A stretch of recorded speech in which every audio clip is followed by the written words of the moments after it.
একটি শিক্ষণীয় সুন্দর গল্প। একবার এক ধনী ব্যবসায়ীর বাড়িতে ডাকাতি হলো। বণিক সন্দেহ করল যে চোরটি তার চাকরদের একজন, তাই তিনি বীরবলের কাছে গিয়ে ঘটনাটি উল্লেখ করলেন।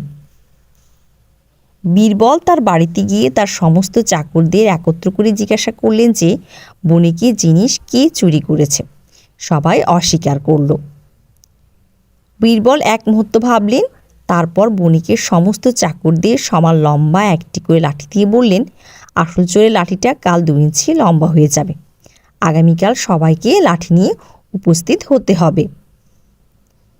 বণিকের চাকররা পরের দিন আবার একই জায়গায় জড়ো হলো। বীরবল তাদের লাঠি দেখাতে বললেন। একজন চাকরের লাঠি 2 ইঞ্চি ছোট ছিল। বীরবল বললেন, বণিক, এই তোমার চোর। পরে বণিক বীরবলকে জিজ্ঞাসা করলেন, তুমি তাকে কিভাবে ধরলে?